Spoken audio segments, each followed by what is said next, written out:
लोकसभा चुनाव को लेकर बीजेपी विधायक शक्तिलाल शाह को हिमाचल प्रदेश के शिमला लोकसभा क्षेत्र की जिम्मेदारी दी गई है। एचएनएन ने इन्हीं तमाम चुनावी विषयों को लेकर घनसाली विधायक शक्तिलाल शाह से खास बातचीत की।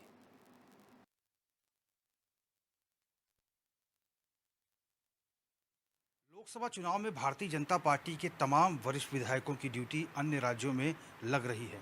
बहुत सारे ऐसे विधायक हैं जो अन्य राज्यों में जा चुके हैं, वरिष्ठ नेता जा चुके हैं, जो सांसद प्रत्याशी हैं वो जा चुके हैं, और बहुत सारे वरिष्ठ नेता जो ग्रास रूट के हैं भारतीय जनता पार्टी के, वो अलग अलग राज्यों की तरफ रुख कर रहे हैं।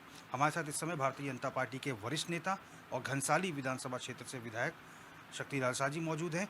आप आज हिमाचल प्रदेश के लिए निकलने वाले हैं, तो शिमला के लिए रवाना होंगे। शक्तिलाल शाह जी विधायक जी, आप किसके पक्ष में प्रचार प्रसार करना है? शिमला आपको लोकसभा सीट की जिम्मेदारी मिली है, कब तक रहना है वहाँ पे?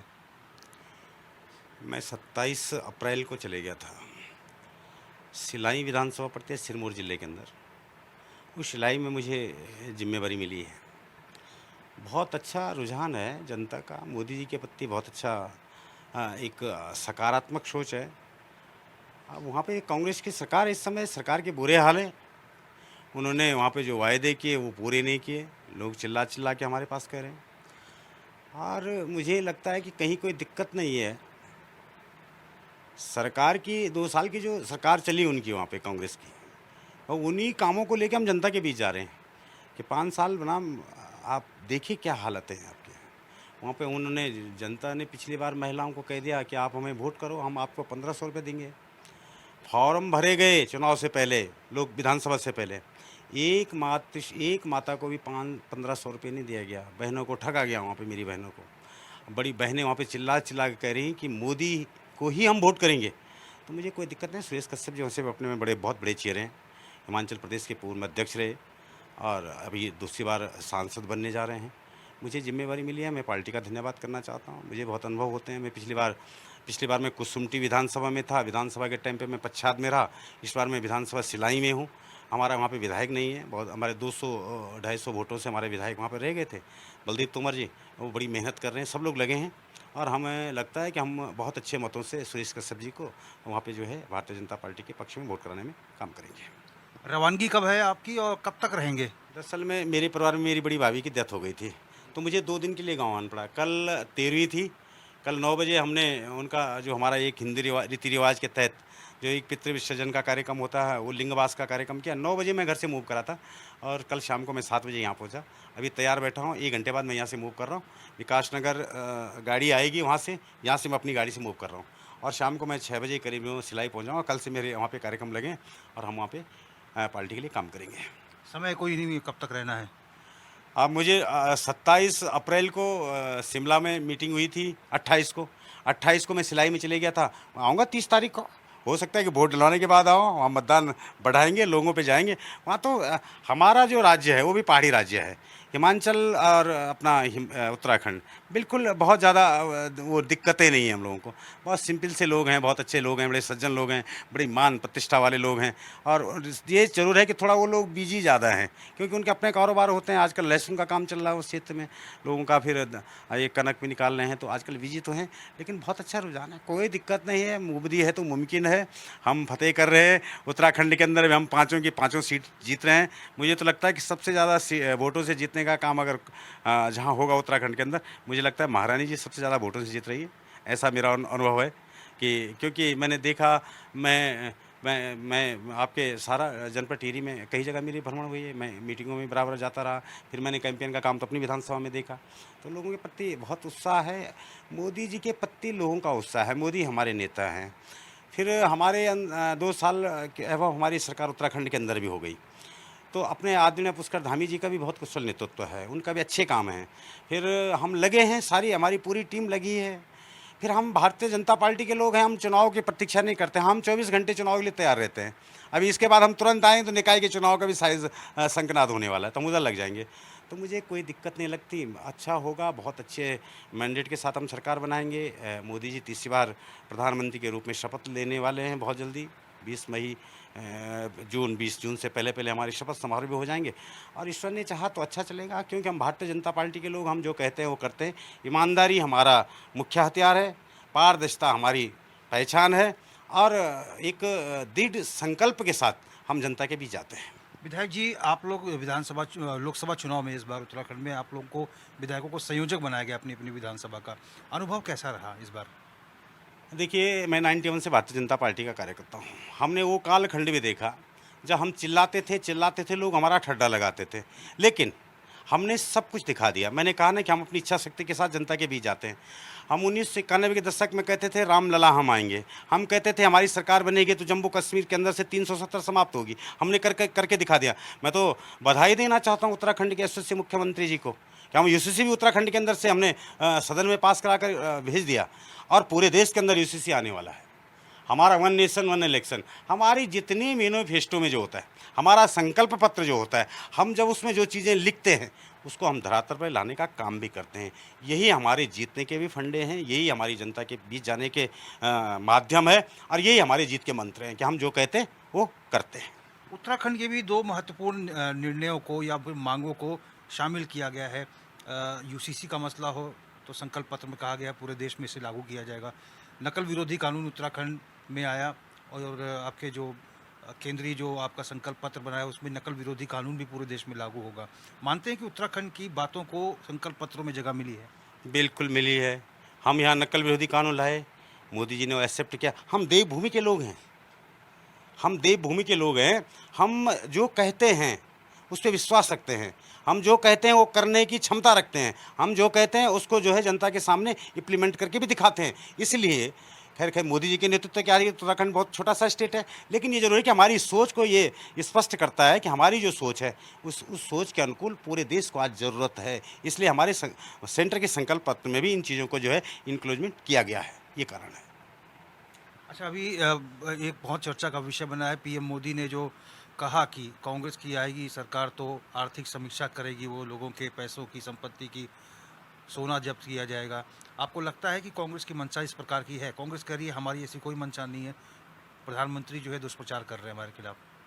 कांग्रेस कुछ भी कह दें, कांग्रेस की स्थिति आप बहुत स्पष्ट जानते हैं और हमसे अच्छा मीडिया के लोग जानते हैं, क्योंकि कांग्रेस के लोग इतने छटपटाहट में हैं क्योंकि उन्होंने बहुत लंबे टाइम तक इस देश के अंदर राज किया। और मैं बहुत स्पष्ट शब्दों में कह दूं कि अगर उनकी नीति नियत और उनका नेतृत्व अगर सही होता तो उनकी ये दुर्दशा ना होती है। मोदी जो कह रहे हैं वो सही कह रहे हैं। आप ये इतने देखो, एक बात बताऊँ मैं, अभी मैंने अपने मित्र विपक्ष के नेता राहुल जी को देखा। वो आजकल रेल की पटरियों पे जाते हैं, बस में उनका कल सफ़र हो रहा था। ये क्यों दिखावा कर रहे हो यार? ये तो दिखावा क्या जनता समझती नहीं है? जनता इस लोकतंत्र की नहीं, जनता भगवान है। जनता सब कुछ समझती है कि ये क्षणिक दिखावे, ये दिखाने के जो विषय हैं, ये सब जनता को जो है एक मिसगाइड या बेवकूफ़ बनाने वाली बात है। मैं स्पष्ट कहूँ आपको, अरे सच्चाई से काम करो ना। तुमने इतने लंबे टाइम तक काम किया, तुम कहते हैं कि हमारे माता पिता दादा दादी सब लोग देश के लिए आहुति दे दी। देश क्यों नहीं एक्सेप्ट कर रहा है? क्योंकि ये रडार पे खड़े हैं, कुछ बंद हो चुके हैं, कुछ बंद होने की स्थिति में है। हम तो एक बात कहते हैं, आज वही दल, आप जो दल है दिल्ली के अंदर, उस दल ने कांग्रेस को तो कहा कि ये सबसे ज़्यादा भ्रष्टाचार वाली पार्टी है।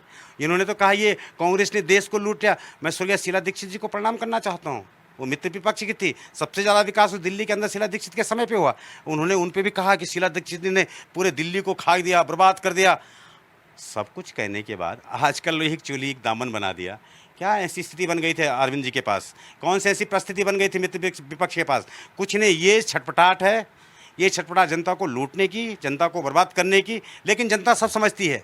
मोदी जी तो एक आध्यात्मिक व्यक्ति हैं, आपने देखा होगा। उनका आध्यात्मिकता तो इस बात को प्रमाणिकता के साथ प्रस्तुत करता है कि वो ईश्वर को साक्षी मानकर निर्णय लेते हैं, वो जनता को भगवान मानकर निर्णय लेते हैं। इन लोगों ने इस तरह से कुछ किया? कुछ नहीं किया इन लोगों ने। अगर ये किए होते तो यार सारे के सारे लोग इकट्ठे हुए हैं कि मोदी को रोको, मोदी को रोको। अरे मोदी को रोकने वाला तो सिर्फ एक शक्ति है, वो है जनता जनार्दन और ऊपर वाला जो देख रहा है मोदी गलत काम कर रहा या सही काम कर रहा। मुझे कोई दिक्कत नहीं लगती। इनकी बौखलाहट इनको स्पष्ट करती है कि इनकी जमानत जब्तें हो रही हैं, इनके पूर्ण रूप से इनकी ज़मीन पाँव से निकल चुकी है और ये किसी स्थिति में अब देश के अंदर, किसी भी स्टेट के अंदर आने वाले नहीं हैं। ये इनकी प्रमाणिकता झलकती है इनकी। इन्होंने किया भाई। हम तो कहते हैं 91 के दशक में तो हमारे पिताजी लोग भी तो कांग्रेस से थे, क्यों छोड़ दिया उन लोगों ने उस समय? उनको पता था कि ये कालखंड इनका बहुत बुरा होने वाला है। इन्होंने भाई साहब शोषण किया, इन्होंने गरीबों का शोषण किया, एससी समाज को इन्होंने वोट बैंक के रूप में इस्तेमाल करने का काम किया। कहते हैं आरक्षण की बात, अरे आरक्षण तो बाबा भीमराव अम्बेडकर जी ने दे रखा है, उसको सुचारू रूप से चलाते। अच्छा, मोदी जी जो कह रहे हैं कि मुस्लिम आरक्षण लागू नहीं होने देंगे, एससी एसटी ये जो आरक्षण है ये चलते रहेंगे, तो इस पे आपका क्या स्टैंड है? देखिए, कोई आरक्षण किसी का समाप्त होने वाला नहीं है। जनता को मिसगाइड करने की बात कर रहे हैं। अभी हिमाचल में भी ये बड़ा इश्यू बना है। बहुत लोग कह रहे थे हमसे कि साहब ऐसा कुछ नहीं है। अभी हमने देखा कि मोदी जी ने कुछ और कहा, उस पर पता नहीं क्या क्या कर लेते हैं लोग। कुछ बंद भी हो गए, आपने देखा होगा, कुछ बंद हो गए और अभी और बंद होने वाले हैं। इस तरह से दुष्प्रचार करने से कुछ नहीं होने वाला। देश की जो व्यवस्था है, देश का जो संविधान है, उसके अनुकूल ही देश चलेगा। देश चलता ही कानून व्यवस्था से है और उस कानून व्यवस्था का हम लोग, सब लोग, विशेषकर भारतीय जनता पार्टी के लोग बहुत गहराई से उसका मनन करते हैं, उसी पे चलने का काम करते हैं। उत्तराखंड के लिए एक बड़ी उपलब्धि मान सकते हैं इसे कि सीएम धामी भारतीय जनता पार्टी के देश के टॉप स्टार प्रचारकों में 5 टॉप 5 में शामिल हो गए हैं।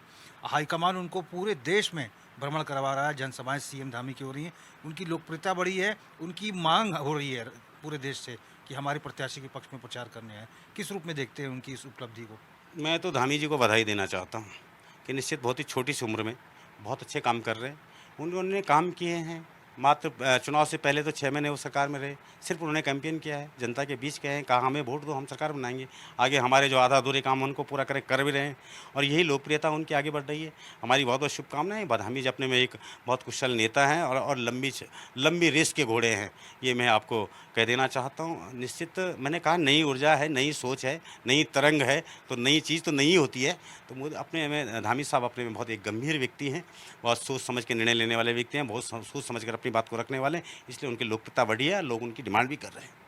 अच्छा, इलेक्टोरल बॉन्ड को लेकर जो इंडी गठबंधन के तमाम नेता हैं, चाहे वो उत्तराखंड में लोकसभा का चुनाव रहा या देश में हो रहा है, इस मुद्दे को बहुत उठा रहे हैं कि सुप्रीम कोर्ट की फटकार के बाद बीजेपी ने जाहिर किया और ऐसे ऐसे लोगों से चंदा लिया और फिर बाद में उनको लाभ दिया, उनको तमाम टेंडर दिए।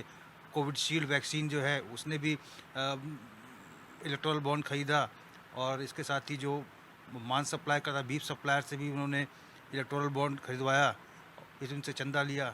इन तमाम चीज़ों को विपक्ष जो है इंडी गठबंधन उठा रहा है चुनाव में। ये पता नहीं क्या क्या बोलेंगे। हम इनकी बातों पे तो हम ज़्यादा ध्यान देते नहीं, हम अपना काम कर रहे हैं और अभी 4 तारीख के बाद देखना, ये पता नहीं क्या क्या बोलेंगे। आपको तो सुनते सुनते थक जाएंगे या आप अपने कैमरे लेके चुप हो जाएंगे। मैं आपको विश्वास दिला रहा हूँ इस बात के लिए।